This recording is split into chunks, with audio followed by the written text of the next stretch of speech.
Hey everyone, what's going on here? It's Tega, and before we get into today's podcast, I would just like to say the podcast is now available on iTunes, on TuneIn, on Spotify, on Stitcher. Anywhere you get your podcast, anywhere you listen to your podcast, any podcast app you use is now available.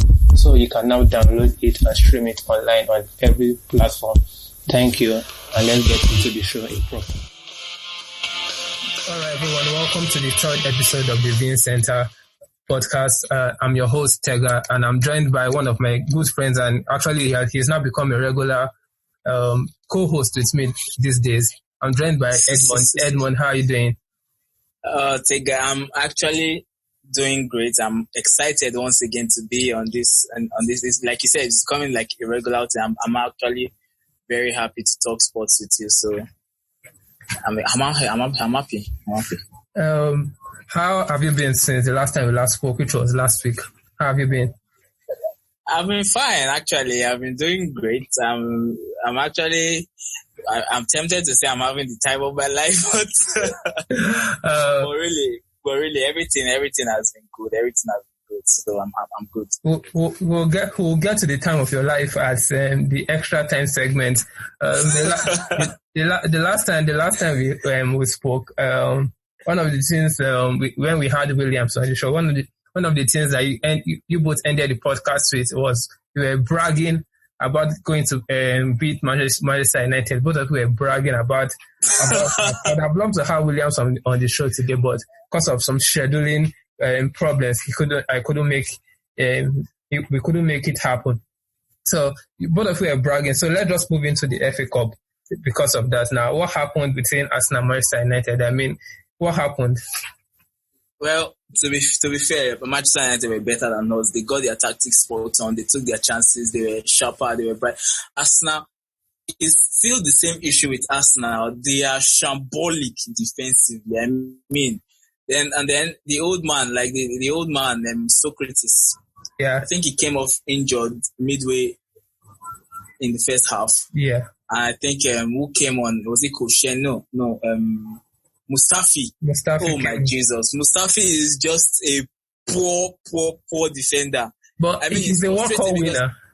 Oh please, was he a regular in the German team that year? It wasn't now. You can't use that. The issue is that defensively we are poor, and it's always a thing with us now. When the defense is good, the attack is shambolic. I mean, please, don't even get me started. Pogba was having the time of even Liga that's turned into the stadium to his dance floor. Every time he plays against us, he always scores. Even Sanchez that has struggled for no. I was so pissed off that day. And it's all Arsenal's fault. No penetration, no directness, and fair play to them. They deserve to win, and it could have only been more than 3 because Rashford missed a chance, Martial at the end of the game, and Pogba had so much space. So I beg, Tigger, let's just leave us now, I beg. I want to give kudos to Manchester United, because once again, when you think this fairy tale Ole Gunnar Solskjaer era is going to finally come to an end, where it's going to but if I'm finally going to struggle to get a result, they just keep on winning, and it doesn't feel like it's going to stop anytime soon, because the more games they win, the more confidence they have to keep on performing, the more they're happy to go to their training ground, because when you're winning games, everybody wants to train, everybody wants to come to the pitch, everybody wants to be in the starting lineup. Even initially when he came on, when he was beating those small teams, everybody was saying, myself included, were saying, and it's just Cardiff, it's just Burnley, it's just Newcastle, it's just this, and he has gone ahead. He has beaten Spurs at Wembley, which is their home, and he has gone to the Emirates and he has defeated Arsenal. So I think we have to take him seriously. I hope he gets the job ahead of the speculated manager, Pochettino. I hope he gets it, because he has done tremendously well. You could see Pogba finally being the Pogba that we know. I think he has been freed. He has finally been freed from prison. I think on current form, he's one of the best midfielders in the world, if not the best on current form. Yeah.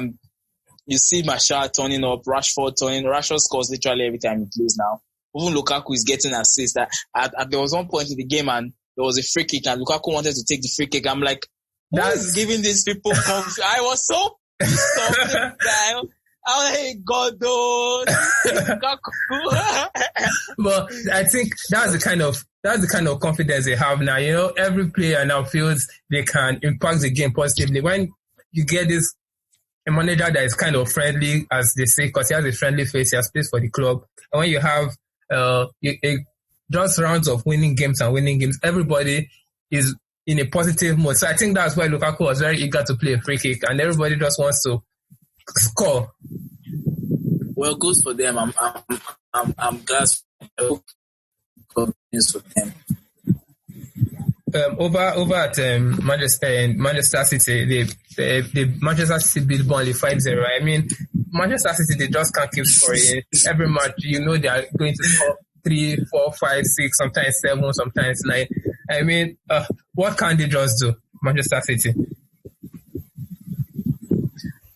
I mean, I've told you before, this Pep Guardiola's team and this Manchester City's team. Kevin De Bruyne is back in form. I think they say Mendy is in training. You have Bernardo Silva, who is having the form of his life. You have David Silva. You have Gundogan. You have Sterling, who is literally a beast. He has been a beast this season. And of course, Sané, the best young player in the Premier League. Then Gabriel Jesus, of course, he has come.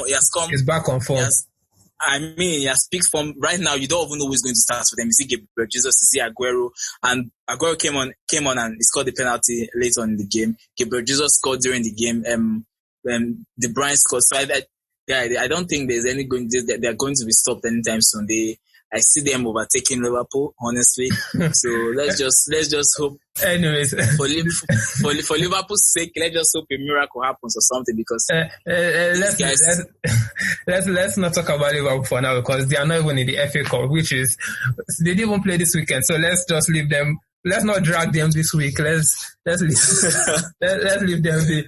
Rounding up. No, but kudos to Pep and this team. They are picking from just at the right moment. Yeah. Rounding up the games that happened on Saturday, we had Wimbledon causing an upset, beating West Ham 4-2, then Millwall beating Everton 3-2, which is what we call like the magic of the FA Cup. You know, magic of the FA Cup. Yeah, there's this stuff in the FA Cup that happens regularly. That big small teams comes to big teams home, they beat them, or small teams just always keep on beating the big teams. It happens every season. There must be a major upsets in the FA Cup.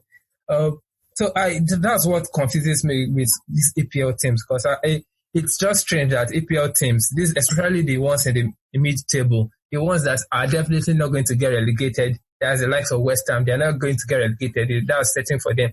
They're also not going to make top 6. The same thing with Everton. This mid-table teams, they keep resting their. I don't know why are they resting players for the FA Cup when they can actually at least try and get a decent run in the FA Cup? Why are they resting players? Try and get a decent run in the FA Cup, and it's a realistic title for anybody to win, because it's a one-off game. Yes, you understand what I'm saying? We've seen Wigan go all the way to the final. Yeah. When they beat Man City, I think that was 2015. I don't. Yeah. So like you said, your concern is a real good question, because why they don't take the competition seriously, it's baffling me, because this is an opportunity for you to say, okay, yes, this is what I've won in my career, because definitely you're not going to win in Premier League, except if one kind of miracle season happens again with Leicester City, which I don't see happening with any other team anytime soon, because of the financial gap for all the teams. I'm talking about the qualities of managers in the league at this time. You have Klopp, you have Guardiola, and you get what I'm saying? So why they don't take it seriously and put all their eggs in that basket is baffling me. But I don't know. I guess we'll never know, because really it's surprising. If I was the manager, I would take the FA Cup and the Carling Cup very seriously, since I know, okay, yes, I'm not going to get relegated. I'm not going to finish maybe in the top 4. Yes, you're not going to finish in the top 4. So maybe the most realistic thing I can finish is maybe qualify for the Europa League and take the cup seriously. So why? because it's kind of I find it seriously baffling because we see some of the big teams now have left the competition. Liverpool has left the competition. We saw over the weekend also Arsenal left the competition. Some big teams are leaving the competition already. Tottenham, Spurs, yes, exactly, Tottenham. So this is the time for this mid-table team to be like, okay, since the big teams are leaving this competition, we can actually get a decent run into the final. So it's just strange when they just keep on dropping players. I don't know what they're dropping players for. And for Everton now, in their case, that Marco Silva might be sacked very, very soon because their form is always up and down, up and down, up and down.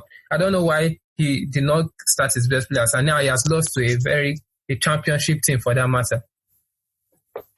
Well, it's a question they will have to ask themselves because it's baffling. I think maybe there are some technical issues that we don't know about. Maybe they are resting.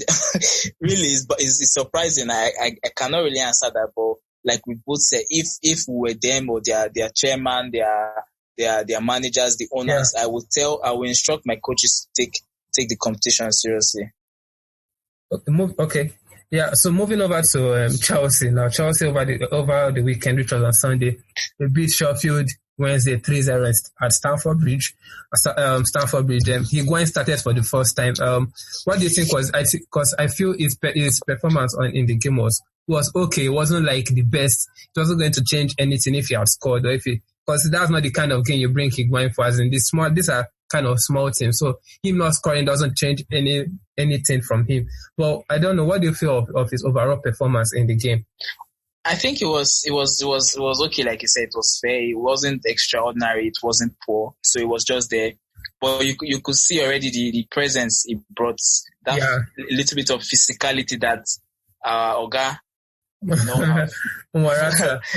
Morata, you get. So and that's not this when he starts to play and train regularly with the likes of Hazard, William, Pedro, Jorginho, Kante, Kovacic, and David Luiz. I think him and David Luiz will have a very good partnership. You will see, definitely.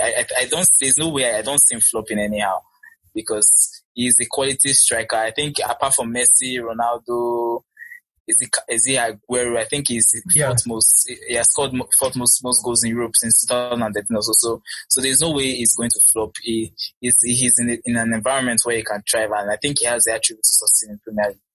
Yeah, because I feel his movements in the game, because his movements were good. Were very good. Yeah, his movements were good. So I think he did well in the game, and I think Higuain's game will be judged like 5 months from now. That's towards the end of the season when Chelsea will be playing bigger teams, will be playing much bigger teams in the EPL, in the Europa League. So that's when he will be judged 5 months from now. So him not scoring against Chelsea should not be a worry to Chelsea fans to start crying that, oh no, he hasn't scored. So I think it shouldn't be an issue. But then, as a striker coming to a new club to replace a striker that hasn't done so well, or generally as a striker, when you go to a new club, I think it's important you get your first goal early. Yeah, you get it because it builds confidence, and I think against Sheffield United, it will have been the perfect opportunity for him to start. But then I think what are you guys playing next? I can't say for now.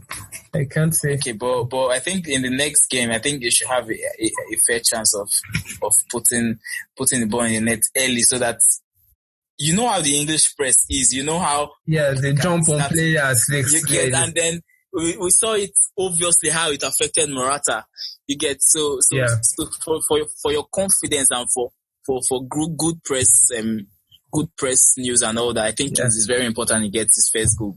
Yeah, I think in the game Chelsea had the penalty. Willian offered Higuain the ball to take the penalty, and Higuain said no, he didn't want to take the penalty. That William should take it. William should take it. He didn't want his first goal to be a penalty, actually. So I think I don't know. I don't think he said that thing. William came out. William came out to say that Higuain said he didn't want to take the penalty, that he should take it. So that's why I feel he didn't want his first goal to be a penalty. Because, it would be strange if he took the penalty and missed the penalty. That would be like his whole confidence getting shattered.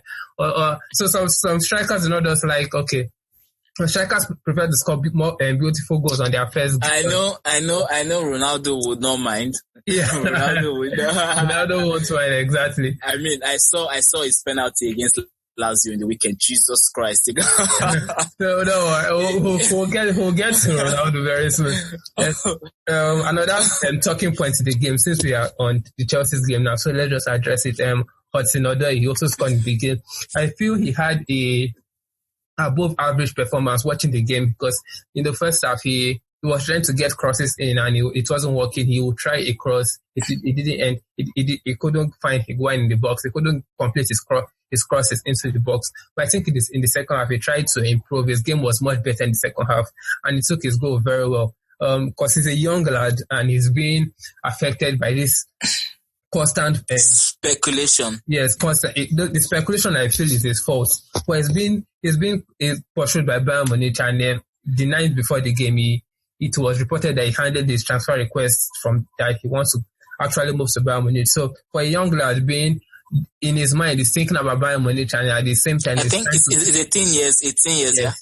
Yes, 18 years. So at the same time, he's trying to play for Chelsea. What do you think about his situation? Should he move to Bayern Munich or should he stay in Chelsea? Well, it's difficult. It's difficult to say. It's very difficult to say. But from my experience, or if I was in a situation, I think going to Bayern Munich would be the best decision for him, because Robben and Ribery are going to leave Bayern Munich at the end of the season. So they are looking to rebuild. You get so there's no issue of he's going to go there to sit on the bench. I think if he goes there, he's going to get regular game time. You get what I'm saying? Yes. Plus he's young. He has the whole world at his feet right now.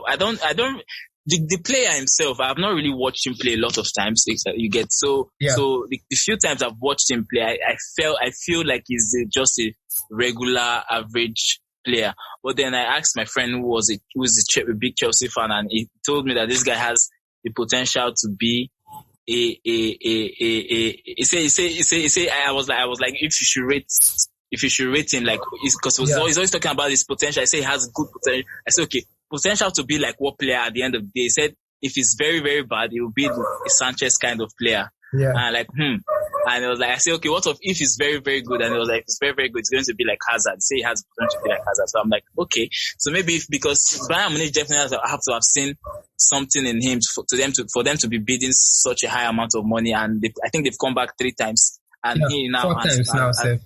4 years. Yeah. So Chelsea obviously knows that they have a very good, but to be fair to him, Chelsea were not playing him before the bids for Bayern Munich started coming in. You get, so it's almost like because Bayern Munich have seen what you get to, and it's also possible that if they deny him leaving this time, we all know the situation with young players and Chelsea. Yeah. At the end of the day, they get sent on loan. So to be fair to him, I can't really blame him for handing in transfer requests. And if I was in his shoes, I think I would go to Bayern Munich. Because I feel in Hudson-Odoi, his talent, he's actually he's a talented player. I think in his last 5 starts this season for Chelsea, he has contributed to 4 goals, and in his last 6 appearances, he has contributed to 5 goals for the team. So I feel he's a very good, talented player, but Bayern Munich for me is not the right club to train him. Everybody keeps saying he should go to Bayern Munich. But Bayern Munich do not have the reputation of training young players. You can see the likes of Sanchez. Renato Sanchez went there. They bought him for a very high fee from Benfica. He didn't pan out where his career has kind of dwindled down. They had Toni Kroos, and they had to loan Toni Kroos to Leverkusen. They had to do so many moves. Toni Kroos had to go on loan and come back before he could even, and he did. Toni Kroos did not even develop in Bayern Munich, and eventually they sold this same Toni Kroos to Real Madrid. So I'm saying they sold him because of a wage issue. I think they wanted more wage. But before then, he was playing regularly. They had Emre Can, and they could not even. They had Emre Can. They took Emre Can, took him to Leverkusen. When Leverkusen came back to Bayern Munich, from Bayern Munich they had to sell him to Liverpool. Now Emre Can is in Juventus, so they do not have this history of training young players and getting young players. Chelsea don't have that too. No. The point I'm trying to make for Odo is that Chelsea do have Chelsea have the likes of John Terry, for example, now. But the fact I'm trying to make that's 1 out of 200. Do you know how many of your players are out on loan? The fact I'm trying to make for Odo is in other situations that if he wants to, for me, I feel if he really wants to improve as a player, Bayern Munich is a fine club. It's a fine club to go to, but notwithstanding, I feel if he was going to a club like Dortmund, a club like Leipzig, a club that have this active ability to train young players, then I'm sure he will do better. But Bayern Munich is a bit sketchy. And Chelsea even came out today to say he will not be sold in January, that in the summer, it's quite possible they will sell him in the summer. But this January, he will not be sold. So I feel if Bayern Munich are really interested in him, if they are fully interested in him, they should come back in the summer. And I feel Chelsea will be more relaxed to listen to an offer and maybe sell him so they can get in another player.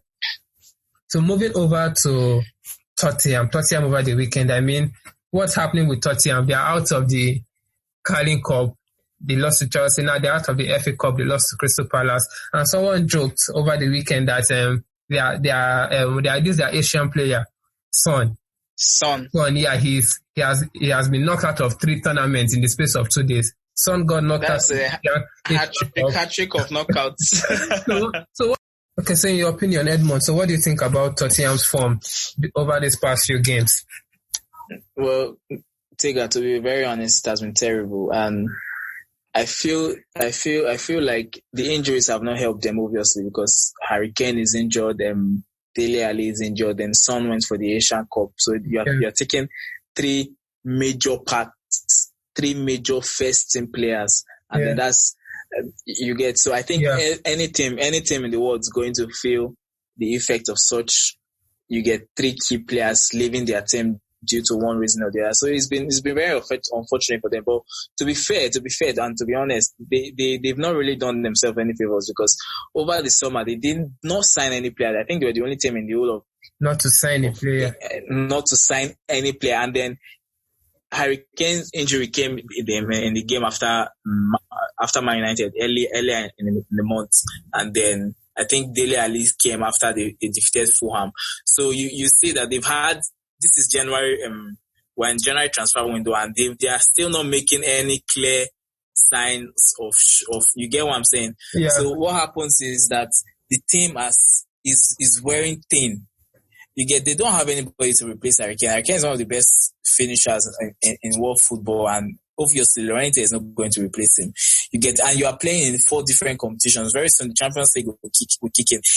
On current form, I don't see them progressing. You get what I'm saying? So they need to get in. They need to get in more bodies. They need to sign a couple of players to join, because obviously you can't compete on forefront without making major signings and just relying on the youth team. And so it's really unfair. It's unfair for them. No, it's unfair. It's sad, but then again, it's Tottenham. What do we expect? They've not won any trophy since I think 2008.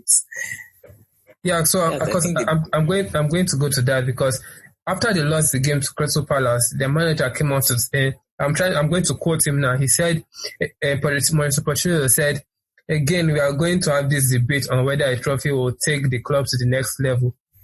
I don't agree with it. It only builds your ego. The most important thing for Tottenham right now is to always be in the top 4. And I think it's this mentality that's wrong with Tottenham, especially for a coach coming out to say he doesn't feel. And not just Tottenham. I think Pochettino himself, and I think this is going to be one of the major reasons why he cannot coach a big team. You get what I'm saying? You cannot, as a football coach. Yes, football. The major reason of playing football is to win trophies. Yeah. You get what I'm saying? It's to win trophies. They don't give trophies for playing in the top 4. Yes, you qualify for the Champions League. You go to Europe, and at best you get to the quarterfinals and you are out. There's no trophy for that. There's only going to be one winner.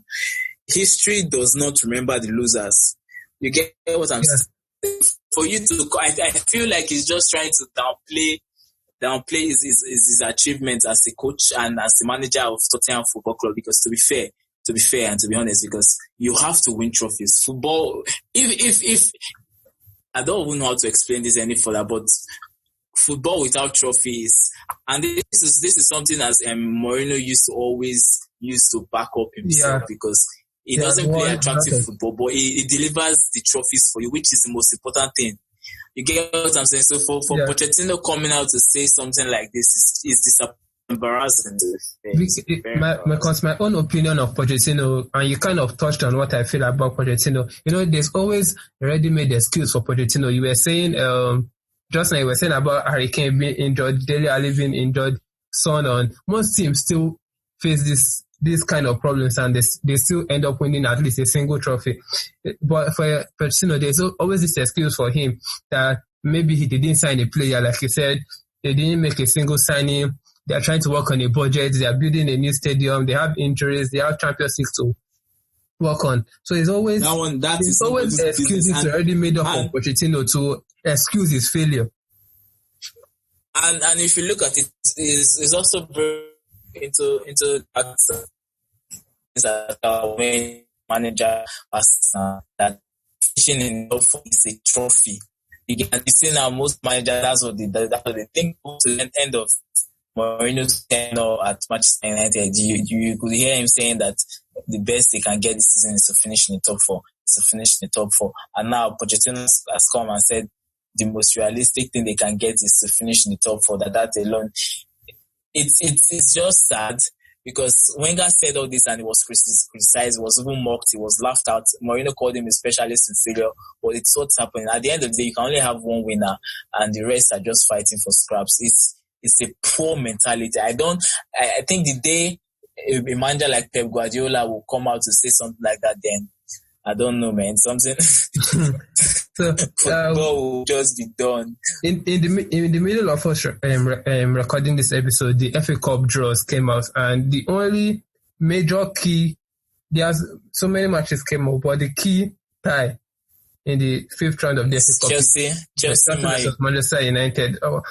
So let's just talk about that game. What do you feel is going to happen? Because it's another big test for Pochettino. I beg your pardon, for Solskjaer, very big test for him. So do you feel this team is going to form their form that is going to help them when they play Chelsea? I'm very happy with the tie. It looks like an interesting game. It's going to be an interesting game. I cannot wait for it. I will be watching it with so much excitement and rooting for nobody, actually. Anybody that wins carries the ball. But it's going to be another big test for him. It's going to be, I think, when was the date? It's on the 15th, on the 15th of February. Wow. I think that before or after they've played Liverpool, because I know Manchester United have Liverpool coming. It's all along that period, because it's also along the same period Chelsea also play Manchester City in the EFL Cup final. It's along that same period that the Europa Cup and League resumes. So it's all around that period. Is very key games for Chelsea, very key games for Manchester United. So I think looking at it will be interesting, but Chelsea have the edge because I think they're at home. I think it's a Stamford Bridge. Chelsea's at home, but the FA Cup, nobody cares now. And Manchester United went to the Emirates and they totally annihilated us now, so you can't really say. But it looks like a very, very, very, very tricky. Right now, I can't call a winner for it. Because it's also for Chelsea, it's going to be very tricky because they have that same period. They're going to play Manchester City in the EFL Cup final. Then they're going to play Manchester United. So if Chelsea do not turn up during that period for those two games, they might be losing the EFL Cup final and getting knocked out of the FA Cup. So it's a very, very big month for Chelsea, and it's also a very big month for Manchester United. Let's move on. Fingers crossed. We wait. Yeah. Let's move on to the La Liga now. Over the weekend, your favorite Ibaka 1-0. I mean, I will just let you handle this Barcelona case because I cannot talk about Barcelona better than you can. So, how did you feel about how did you feel watching the game? And do you think I was not happy. Don't you feel they've wrapped up this La Liga title? It was disappointing. I feel yes. I think. I mean, you have. They are 5 points ahead of Atletico. Atletico are not really they are in good form, but I don't think it's going to be enough for them to catch Barcelona. You get what I'm saying? But overall, I want to talk about Barcelona's performance. I don't know, they seem to be struggling because every time, at the end of the day, it was a close game with 2-0. Semedo scored, I think, in the second or third minute, and then they toyed. There was no real attacking flow, no real attacking anything, and Girona had a couple of good chances to pull level. Ter Stegen was a big rock in between the sticks. But then Messi came and it just salvaged something for us. But that's what it does. It just papers over the crack of this Barcelona team because they were not just, for me, I felt they were not good enough. It was a boring game, very, very plain and reminds myself a guy. You talk about boring game, and there's one particular player that kind of surprises me in Barcelona. That was Coutinho. He has not just found it. Coutinho has been terrible. What's happened? He's not the Coutinho of Liverpool. He has been in the club for I think a year now. He has not just been the same since Clasico in I think October. The issue I feel with Coutinho. He's a great player, obviously. We saw what he did at Liverpool. The chop and shoot Coutinho that scores remarkable, tremendous goals. We are not really seeing that at Barcelona this season, but to be fair to him, he was one of our best players since he came at the end of last season, January till the season ended. But this season, I don't know, it has not just clicked for him. He's been unlucky. He had like 2 good chances to score yesterday. 2-1-1. There was one, it was just him and the goalkeeper. He missed it. There was one he had beats the goalkeeper, just him and maybe a defender to score, and he played the ball, the final clear. He cannot just catch a break right now, but I feel he will come good. I feel every player goes through this rough patch where nothing goes right for them. So I think it will come good because last season everybody was shouting about Dembele. But he has improved this season. Yeah, he has become something else this season. So I think Coutinho too. Well, for Real Madrid ended up winning their game 4-2, and there's another kind of they did 4-2. Yeah, against Espanyol, and it was like this same kind of Real Madrid performance. They are on a mini run of winning games now. At least they are back to the Real Madrid.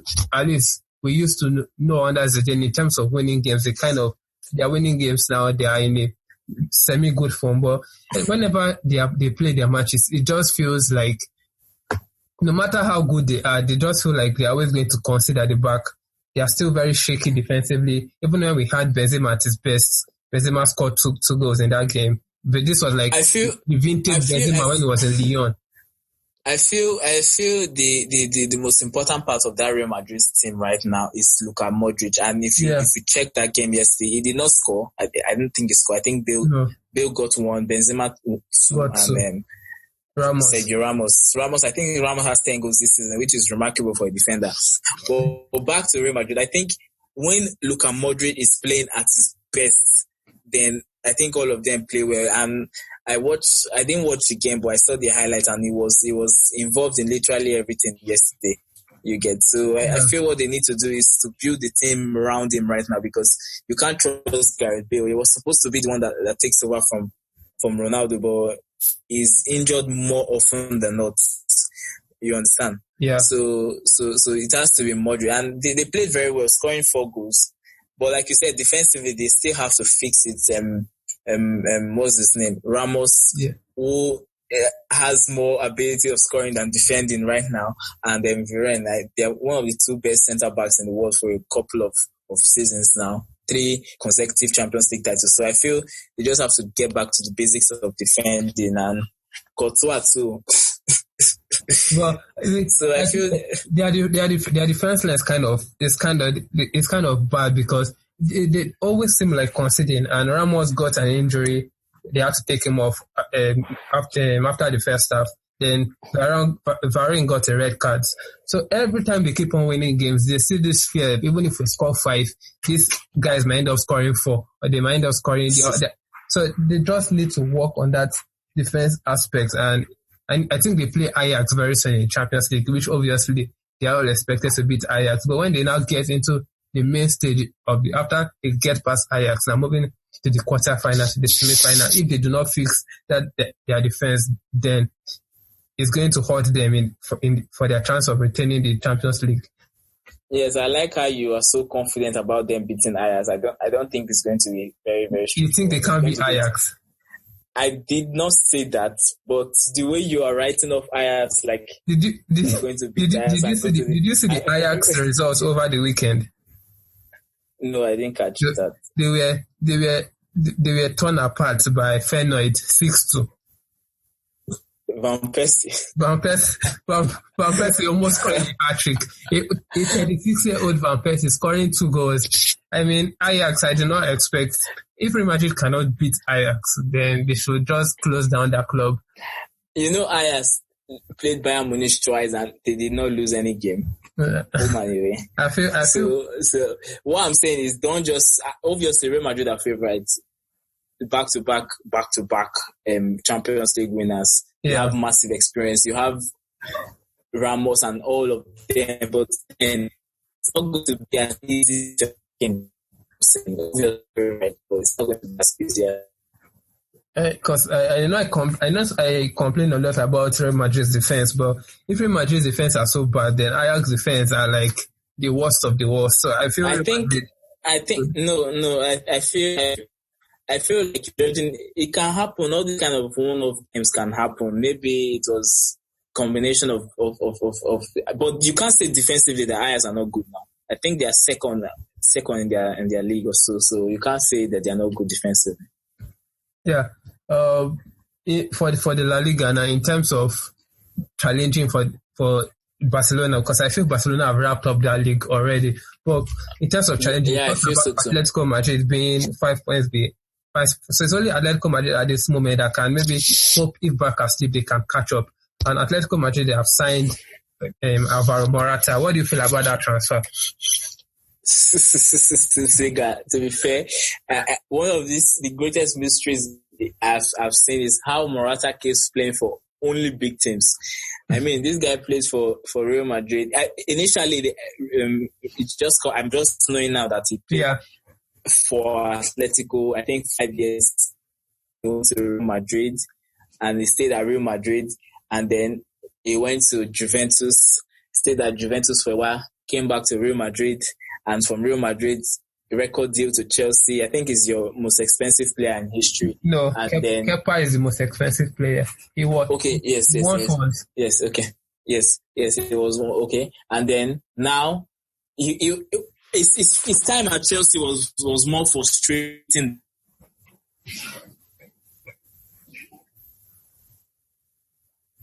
He scored against Stoke City, head boy Morata. All his goals was with head. He was giving assists with head, and then he got an injury, and then he just could never recover. So, but what was more frustrating with Morata was the big game misses, the simple chances that he missed, and how easily he went to ground.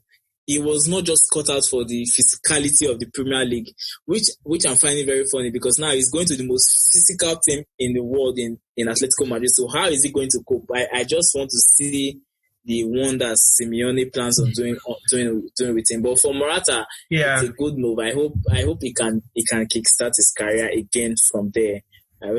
He's a player I like personally. I really like him. I like the way he's soft, calm personality and all. And he's not a bad player. Obviously, he's not a bad player. You don't play for Real Madrid and Chelsea and Atletico, Juventus if you're a bad player.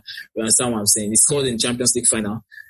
You get so I really hope he can kickstart his career again at Atletico. Well, I do, from my own point of view, I do wish him the best at Atletico Madrid. I mean, if he can get a couple of goals in for them, maybe 2, maybe 3 goals, probably Atletico Madrid will pay the £55 million to sign it permanently, because obviously you seem like you want him to leave so bad, but obviously it wasn't happening. What do you think went wrong with him at Chelsea? I feel the injury, number one. The injury was a problem, but apart from the injury, he recovered. He was able to recover on time, and he wasn't just. For me, I feel he doesn't have the elite mentality of a striker. You see strikers, they miss a chance. Once in a while, they miss big chances, but they see in the same match, they see score goals, they see impact the team. But you can see Morata, he missed a chance, and you can see his even watching from the TV, not even looking at him in the stadium, watching from the TV, you can see his whole confidence is drained. So that's why I feel it's not an elite striker. It's not an elite striker. And I know we had this kind of argument on Twitter about a jersey number not being jigged because he was wearing the number 9, and from number 9 he changed to 29. This is not for me. I feel this is not the mentality of a top striker. He needs to improve his mentality upstairs for him to be a top striker, because I think in that aspect, then Simeone is the best perfect coach for him. He's going to work so much on his mentality. I do hope so. I do hope he performs well over there, because it's going to be. Atletico Madrid now. It's funny thinking about it now. Atletico Madrid is now like the breeding ground for every Chelsea striker. Torres, Chelsea, move back to Atletico Madrid. The Costa did this, what I'll call gra. Move back to Atletico Madrid. Now Torres, Morata has done his own and is back at Atletico Madrid. So I don't understand. Felipe Luis also Atletico, Chelsea, back to Atletico. So I do hope Atletico Madrid can sell us one of their good players. Maybe they can give us Griezmann, who will be so. I think Chelsea will be so happy with Griezmann. I don't think that will happen. Let's be realistic. I don't see that happen. in the Serie A, we had one of the more talked about games in the Serie A. We had the Milan playing Napoli, and they ended up being a goalless draw. It was so hyped up. Two big teams in the Italian Serie A coming face to face, and ended up being a very boring goalless draw. And I think the only thing we can take out from that game was that Ancelotti got sent off. Ancelotti got a red card in that match.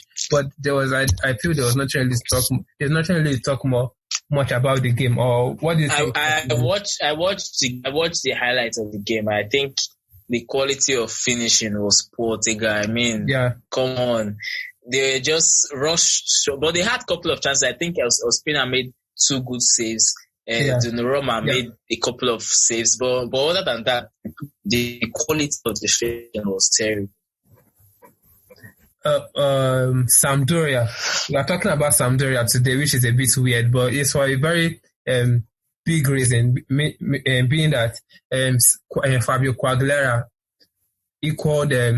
has now scored in 11 consecutive Serie A games, equaling Gabriel Batistuta's record.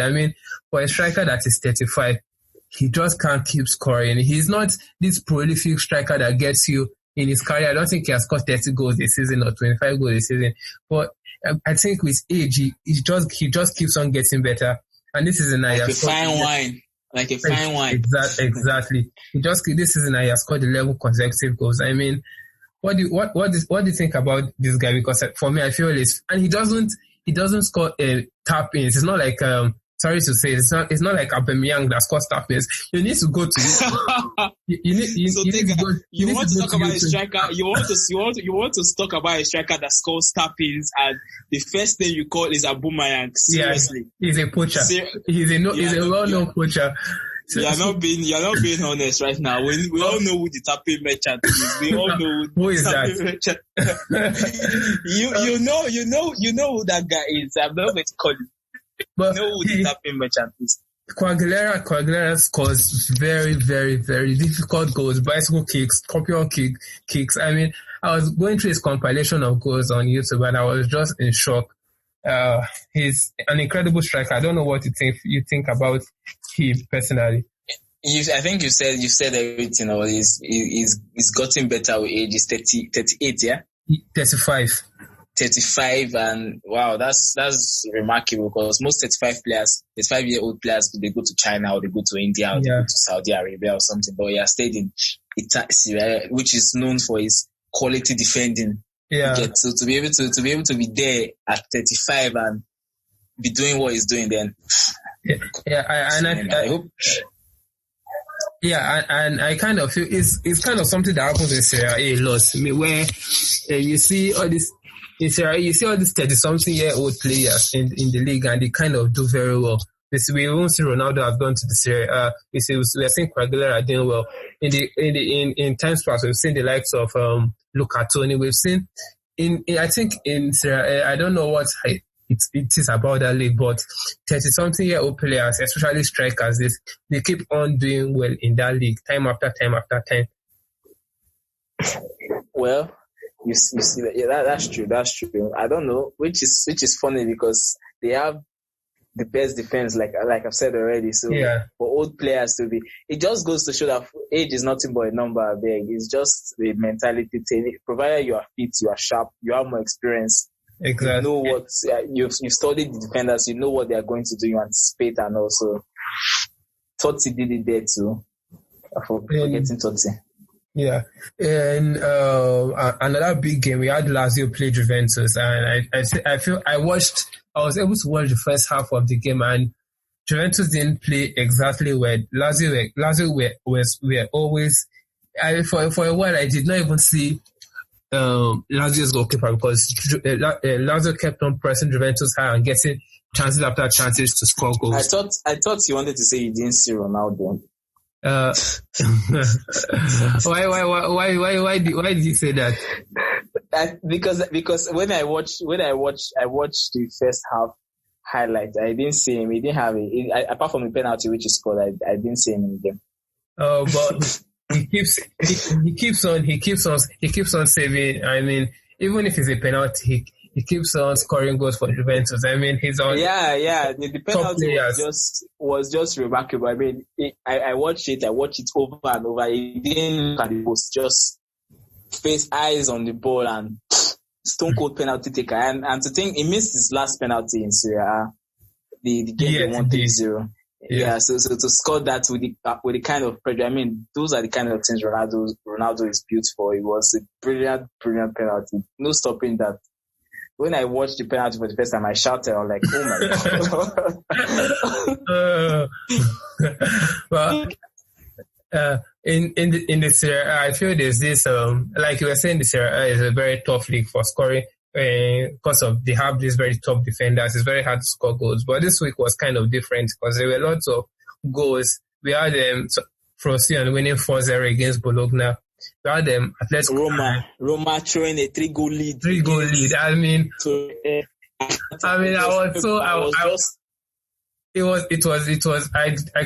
I was following the match on live score and I saw 3-0 and I was like, definitely this match is over. And going back to say 3-3 I was just in shock. How do you throw a 3-goal lead? And to think that the other team, Atlanta, they missed a penalty. It's just most of the goals. I saw the highlight again. Most of the goals were just, in my opinion, of the goals that Atlanta scored were poor goalkeeping. Two of the goals, the goalkeeper just stood there, rooted to the spot, and I'm like, at least come on now, dive. The last goal just passed in between his legs, and I'm like, what's this guy doing? I think Roma personally, they are still recovering from the sale of Alisson. So yeah, definitely. You don't sell a goalkeeper like that and recover immediately. Definitely, they are still missing him. In the French Ligue 1, we had Monaco losing again. I mean, they can't just get it right. And in the last episode of the podcast, we talked about Henry and how he needed to start winning games so he doesn't get sacked. And during the week, he got sacked. Finally, he got suspended, which obviously it meant he got sacked. I mean, they brought him back, Leonardo Jardim, and still they ended up losing again. I mean, what at this point, what do Monaco need to do to escape relegation? Because we joke about it that they will still find their way out of that spot. They will still end up scaling. But relegation is looking more and more like a reality every week right now, yeah? Exactly. So what I don't know. My own is just that they have serious issues that is beyond coaching. You get they've made a lot of money from player sales over the past couple of years. You get Bernardo Silva, a lot of money from Mbappe, Bakayoko, Fabinho, Mendy, and the rest of them. Mendy. So what they've done is they've not gone and used that money to invest in the team. I don't know where they're keeping money. So what they are doing is they are replacing those players with youth players. It doesn't work like that. You get so Henry going there safe for me was bad choice of bad decision making, but he has gone there and he has tarnished his managerial career. He's a laughing stock right now in the whole of, which is very sad for me because Henry was like the that made me fall in love with football watching him in Arsenal then. But back to Monaco, they just have to do something. I think Joachim has to find a way to scraping points so they don't, because it's going to be embarrassing if a great club like Monaco get relegated.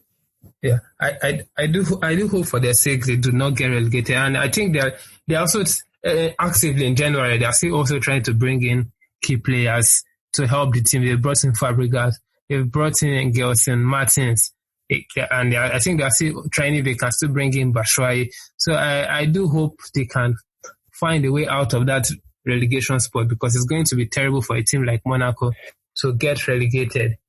But for PSG keep on winning and they keep on. Every week we come here and we talk about Ligue 1 and we call it a farmers league, but they just it's because of the way PSG just keep on winning matches. They won 4-1 over the weekend. I mean, the league is over, don't you think?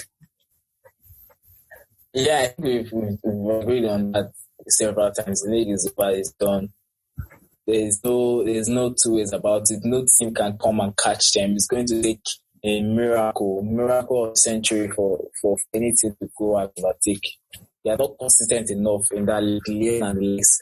So now, I think the main issue about PSG now is the Neymar, which apparently has rumors of the Champions fixture against Manchester United, which is very sad because Neymar right now seems to be having this in the career.